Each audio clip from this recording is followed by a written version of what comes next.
ये कहानी राघव की है। रात के करीबन 2 बज रहे थे। गांव की आखिरी गली में बस एक ही घर में अब भी दिया जल रहा था, राघव का घर। वो अपनी बीमार माँ के लिए डॉक्टर को लेने शहर गया था, लेकिन वापस आने में देर हो गई। रास्ता छोटा था मगर डरावना। हर मोड़ पर बस पीपल के पेड़ झूलते थे, जैसे किसी की गर्दन झूल रही हो। हवा में अजीब सी बदबू और एक फुसफुसाहट थी। राघव ने अपने कदम तेज कर लिए।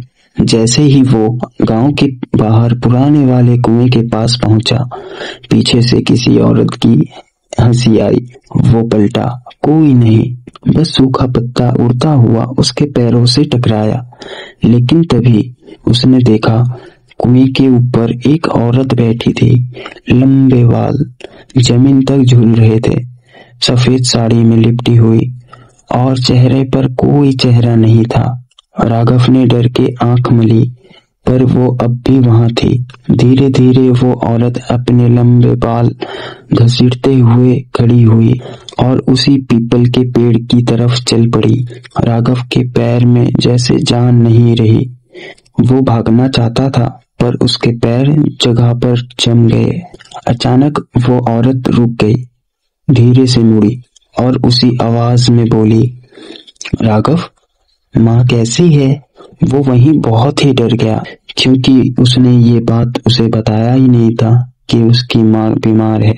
राघव किसी तरह घर पहुंचा, दरवाजा बंद किया, सांसें संभाली और माँ के कमरे में गया। माँ सोई थी। वो थोड़ा शांत हुआ, पर तभी कमरे की दीवारों पर एक परछाई हिली। वो परछाई बिल्कुल वैसी थी जैसे कुएं के पास वाली औरत की थी। राघव धीरे धीरे दीवारों के पास गया, मानो परछाई जैसे गायब हो गई। फिर अचानक पीछे से किसी ने कंधे पर हाथ रखा। उसने पलट कर देखा, वो उसी की माँ थी। माँ की आंखें लाल थी, चेहरा फीका और बाल पूरे खुले हुए। माँ की आवाज बदल चुकी थी, राघव रात में उस पेड़ के नीचे क्यों गया था? राघव कांप गया। आपको कैसे पता माँ? माँ मुस्कुराई, क्योंकि वो मैं थी। और उसी पल राघव की आंखों के सामने माँ का चेहरा पिघलने लगा, जैसे मोमबत्ती की तरह। उसके बाल लंबे हो गए, चेहरा काला पड़ गया और आंखें बिल्कुल सफेद। वो वही चुड़ैल थी।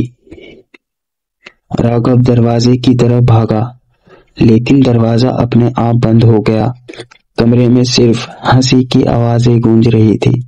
राघव ने खिड़की से कूदने की कोशिश की, पर नीचे वही पीपल का पेड़ झूल रहा था और उस पर दर्जनों उल्टी लटकती औरत, सबके चेहरे बिना चेहरे के।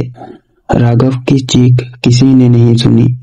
अगली सुबह लोग बोले, राघव पागल हो गया है। वो बस बोलता रहा, वो मेरी माँ नहीं थी, वो मेरी माँ नहीं थी। कुछ दिनों बाद गांव वालों ने देखा, राघव की माँ जो पहले बीमार थी, वो अब ठीक हो चुकी थी। लेकिन हर रात वो उसी पीपल के पेड़ के नीचे दिए जलाने जाती है और कुएं में झांक कर मुस्कुराती है। कहते हैं, अगर कोई उस वक्त वहां से गुजर जाए तो कुएं के पानी में अपना चेहरा नहीं, किसी और का चेहरा दिखता है, जो हंस रहा होता है।